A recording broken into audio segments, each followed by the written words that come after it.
नमस्कार साथियों, मैं doctor Manoj Ahuja Ahuja news channel में आपका हार्दिक अभिनंदन करता हूं। आहूजा न्यूज बुलेटिन देखने से पहले हम आपको बता दें, हमारा न्यूज चैनल कोई प्रोफेशनल चैनल नहीं है। कानून की विशेष जानकारियां दिखाना, मसूदा विधानसभा से संबंधित महत्वपूर्ण खबरें दिखाना और हमसे जो लोग जुड़े हुए हैं, हमारे सब्सक्राइबर्स, हमारे मित्र, हमारे शुभचिंतक, उनसे जुड़ी हुई महत्वपूर्ण खबरें दिखाना हमारे आहूजा न्यूज चैनल की पहली प्राथमिकता में शामिल है। आप भी हमारे आहूजा न्यूज चैनल के सदस्य बने। अगर आपने हमारे चैनल को सब्सक्राइब नहीं किया है तो सब्सक्राइब करें। तो आइए देखते हैं आज की विशेष खबरें Ahuja news channel bulletin. Kekri को जिला बनाने में मसूदा विधानसभा के विधायक राकेश पारीक द्वारा सहमति देने तथा प्रस्तावित केकड़ी जिले में मसूदा को शामिल करने का क्षेत्र में चहुं और विरोध होता दिखाई दे रहा है। मसूदा भाजपा मंडल अध्यक्ष योगेंद्र सिंह राठौर ने बताया कि केकड़ी विधायक डॉक्टर रघु शर्मा ने अपने भाषण में मसूदा विधायक राकेश पारीक की सहमति की जानकारी मिलने पर मसूदा विधानसभा क्षेत्रवासियों में विधायक पारीक के खिलाफ जोरदार आक्रोश व्याप्त हो गया, जिसके चलते आज उन्होंने कहा कि केकड़ी जिला बनने पर उसमें मसूदा को मिलाने का समर्थन पत्र देना मसूदा विधानसभा क्षेत्र की जनता के साथ धोखा है। केकड़ी जिला केंद्र होने पर मसूदा की जनता के लिए सुविधा होने की बजाय असुविधा और अधिक होगी। मसूदा विधानसभा के भाजपा समन्वयक वीरेंद्र सिंह कनावत ने कहा कि विधायक जी के फैसले के खिलाफ पूरी विधानसभा की जनता एकजुट है। भाजपा के कार्यकर्ताओं ने विधायक राकेश पारीक का पुतला फूंककर विरोध जताया तथा विधायक पारीक के खिलाफ नारेबाजी की। इस मौके पर मसूदा समन्वयक वीरेंद्र सिंह कनावत, मंडल अध्यक्ष योगेंद्र सिंह, महामंत्री मनोज जैथलिया, उपाध्यक्ष गुमान सिंह राठौर, हरि सिंह राठौर, लादू सिंह फौजी, बुद्ध सिंह, कमलेश चौधरी, प्रमोद माली, मनीष ललवानी, लेखराज सिंह, देवराज सिंह, राजेश खेलिया, लादू सिंह, लखन सिंह आदि कार्यकर्ता व ग्रामीण जन मौजूद रहे।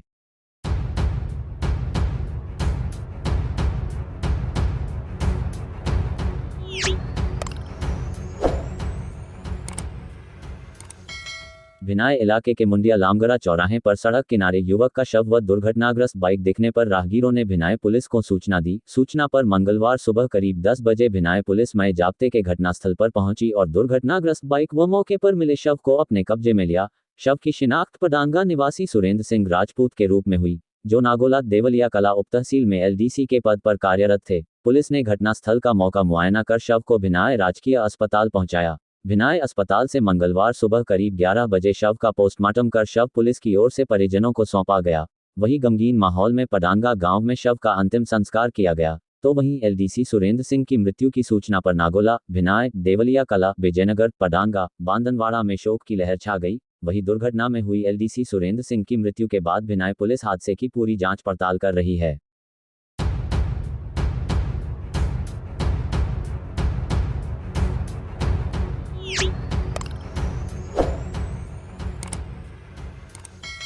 अजमेर देहात महिला मोर्चा जिलाध्यक्ष मुकेश कंवर सथाना के नेतृत्व में मंगलवार को भाजपा कार्यकर्ताओं सहित ग्रामीणों ने मसूदा विधायक राकेश पारीक का पुतला जलाते हुए मसूदा विधानसभा को प्रस्तावित केकड़ी जिले में शामिल करने की सहमति देने का विरोध किया। जिलाध्यक्ष मुकेश कंवर के नेतृत्व में मौजूद ग्रामीणों ने अशोक गहलोत हाय हाय के नारे लगाकर भी विरोध प्रदर्शन किया। इस मौके पर राठौर ने कहा कि सरकार की जिला बनाने की पॉलिसी के पीछे यह उद्देश्य है कि आमजन को सुविधा मिल सके। सरकार की इस पॉलिसी के विपरीत मसूदा विधानसभा के क्षेत्रवासियों को भारी असुविधा का सामना करना पड़ेगा। इसके साथ ही बांदनवाड़ा, सिंगावल, सथाना व विजयनगर के निवासियों के लिए राष्ट्रीय राजमार्ग की सुविधा है, जिसके माध्यम से वो 1 घंटे से कम समय में अजमेर पहुंच जाते हैं। इसके विपरीत केकड़ी जाने के लिए सही रोड तक नहीं है। उन्होंने कहा कि पारीक ने अपने निजी स्वार्थों के चलते जनता की राय लिए बिना मसूदा को केकड़ी जिले में जोड़ने की सहमति देकर मसूदा विधानसभा क्षेत्रवासियों की भावनाओं के साथ कुठाराघात व खिलवाड़ किया है, जिसका सबक उसे भुगतना पड़ेगा तथा इस सहमति से हम बंधे हुए नहीं है, इसका पुरजोर विरोध करेंगे।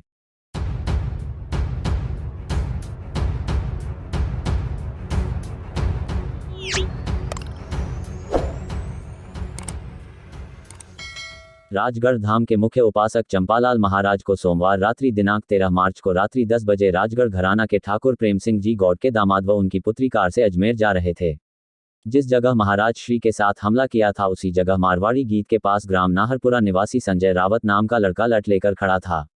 जैसे ही कार जिस पर राजगढ़ दरबार लिखा हुआ था, संजय रावत के करीब गई, उसने गाड़ी पर लट मारा व गाड़ी के कांच को तोड़ा और ड्राइवर को बोला, कार से चंपालाल महाराज को नीचे उतार, मैं चंपालाल महाराज को जान से मारूंगा। संजय रावत नामक व्यक्ति ने कार को 15 से 20 मिनट तक रोक के रखा और कार में बैठी महिला व ड्राइवर के साथ बदतमीजी की। ऐसे आदतन अपराधी को तुरंत प्रभाव से गिरफ्तार कर कानूनी कार्रवाई की जाए। धाम के प्रवक्ता अविनाश सेन ने बताया कि इससे पूर्व दिनांक 28 फरवरी 2023 को सायंकालीन आरती के पश्चात रात्रि लगभग 7:30 से 8 के बीच गुरुदेव चंपालाल महाराज ग्राम राजगढ़ से अजमेर की ओर अपने अजमेर स्थित निवास स्थान पर जा रहे थे। राजगढ़ ग्राम के प्राचीन मारवाड़ी गेट और नाहरपुरा गांव के बीच में 5 से 6 असामाजिक तत्वों ने गुरुदेव चंपालाल जी महाराज की कार के ऊपर शराब की बोतलों, पत्थरों और पीसे हुए कांच से भरी हुई थैलियों से कार पर हमला करने की कोशिश की थी। कार पर बोतलें लगते ही गुरुदेव के ड्राइवर ने कार रोकी। इनके साथ पीछे एक कार और आ रही थी। सबने कार रोककर हमलावरों का पीछा किया, जो अंधेरे का लाभ उठाते हुए जंगल की ओर भाग गए। इस प्रकरण की नसीराबाद पुलिस थाने में शिकायत दर्ज करा दी गई। लगभग 13 दिन पश्चात दिनांक 13 मार्च को इन आरोपियों की गिरफ्तारी हुई है। इस तरह के हमले पहले भी कई बार चंपालाल महाराज के ऊपर हो चुके हैं। राजगढ़ मसानिया भैरव धाम पर प्रदेश ही नहीं देश भर के 10 से 12 हजार श्रद्धालु हर रविवार को और विशेष पर्वों पर लाखों की संख्या में उमड़ पड़ते हैं।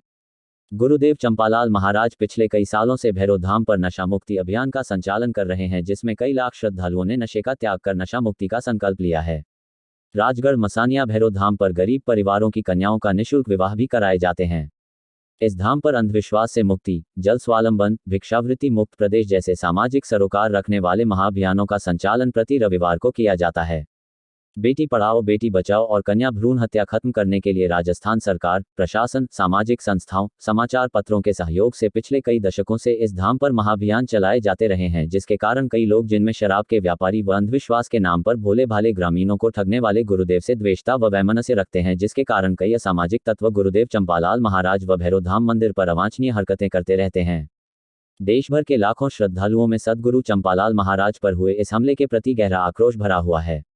अजमेर, भीलवाड़ा, झुंझुनू, सुजानगढ़ आदि कई स्थानों श्रद्धालुओं की ओर से राजस्थान सरकार के मुख्यमंत्री, गृहमंत्री, जिलाधीश, प्रशासन आदि को ज्ञापन देकर गुरुदेव चंपालाल महाराज पर हुए हमले के हमलावरों को शीघ्र से शीघ्र गिरफ्तार कर उन्हें कड़ी से कड़ी कानूनी सजा दिलाने की मांग कर रहे हैं, ताकि भविष्य में किसी भी प्रकार का गुरुदेव पर हमला न हो सके और गुरुदेव चंपालाल जी महाराज की 24 घंटे सुरक्षा, साथ में उनके परिवार के सदस्यों, उनके निवास स्थान और मंदिर की भी सुरक्षा कड़ी से कड़ी करवाने के साथ में ही राजगढ़ भैरव धाम पर असामाजिक तत्वों द्वारा आए दिन श्रद्धालुओं के साथ अनुचित हरकतें रोकने के लिए राजगढ़ भैरव धाम पर स्थित पुलिस चौकी पर समुचित पुलिस जाब्ते के तैनाती के आदेश शीघ्र से शीघ्र प्रदान करने के लिए आंदोलन की चेतावनी दे रहे हैं।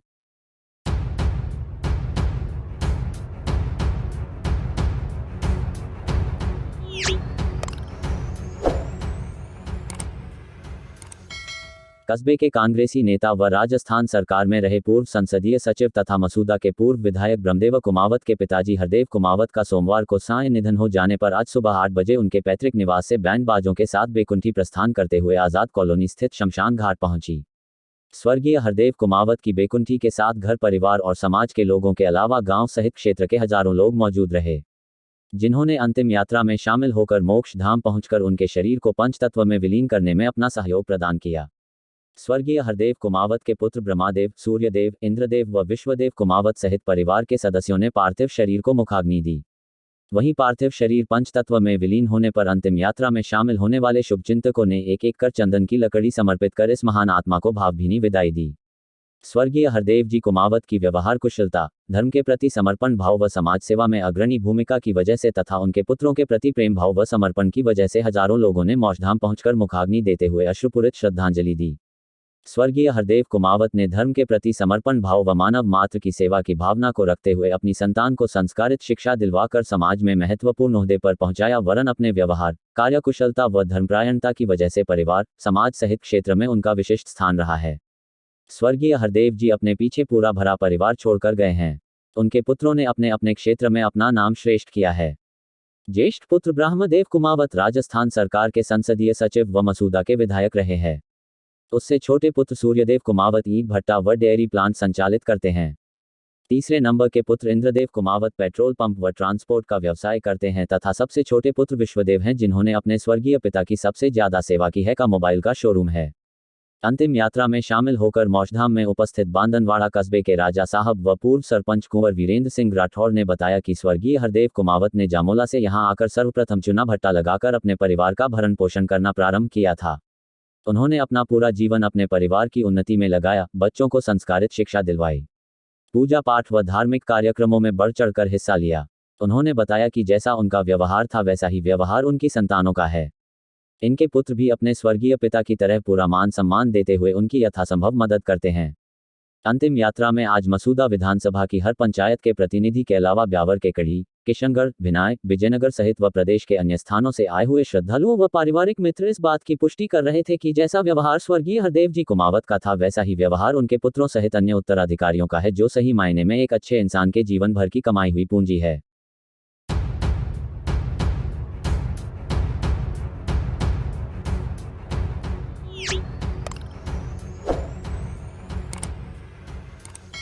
सांसद खेल महोत्सव 2023 के आयोजन के बारे में अजमेर सांसद भागीरथ चौधरी ने बताया कि सांसद खेल महोत्सव देश के यशस्वी प्रधानमंत्री नरेंद्र मोदी की उस सोच का परिणाम है जिसमें वे चाहते हैं कि देश की छिपी हुई खेल प्रतिभाएं राष्ट्रीय और अंतर्राष्ट्रीय स्तर पर खेलों के भागीदार बने सके।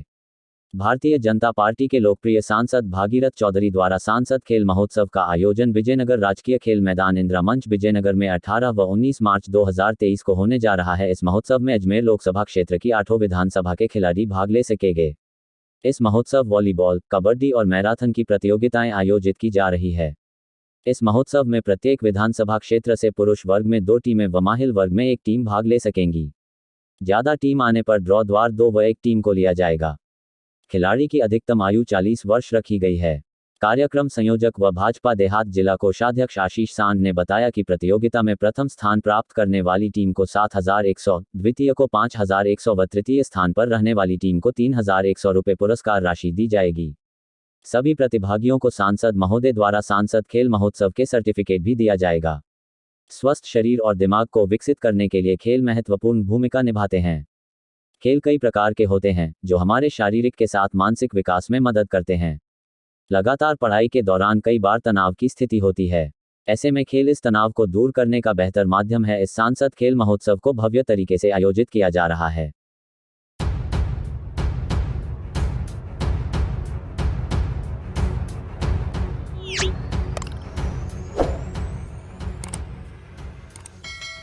कस्बे के जाने माने राम हलवाई की पत्नी गोदावरी का निधन होने पर मंगलवार को सिंधी समाज के झूलेलाल मोक्ष धाम उनका अंतिम संस्कार किया गया। गोदावरी के पति रामचंद्र हलवाई पिछले काफी समय से लकवे की बीमारी से पीड़ित होने की वजह से वो अंतिम यात्रा में शामिल नहीं हो सके, जिसको देखकर सबकी आंखें नम हो गई।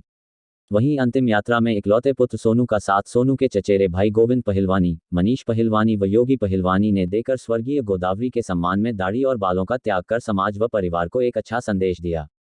सिंधी समाज के पंडित जयकिशन महाराज ने बताया कि सिंधी समाज यूं तो हिंदू धर्म का ही पालन करता है, फिर भी कुछ नियम व परंपराएं उनकी हिंदू धर्म से अलग है। उन्होंने बताया कि दिवंगत शरीर के लिए परिवार के 4 व्यक्तियों का चयन किया जाता है, जिसे कांधी अर्थात कंधा देने वाले बोलते हैं, जो सारे रस्मों और रिवाजों को निभाते हुए अंतिम संस्कार करते हैं तथा कांधी बाल और दाढ़ी का भी त्याग और समर्पण करते हैं। उन्होंने बताया कि स्वर्गीय गोदावरी देवी के एक ही बेटा होने से उनके देवर व जेठ के पुत्रों ने कांधी की जिम्मेदारी निभाते हुए अंतिम संस्कार किया है, जो समाज व परिवार के लिए एक अच्छी पहल है। वहीं गोदावरी की अंतिम यात्रा में शामिल होने के लिए सिंधी समाज ने अपने प्रतिष्ठान बंद रखकर दिवंगत आत्मा की शांति के लिए प्रार्थना करने सहित शोक संतप्त परिवार को सांत्वना भी दी।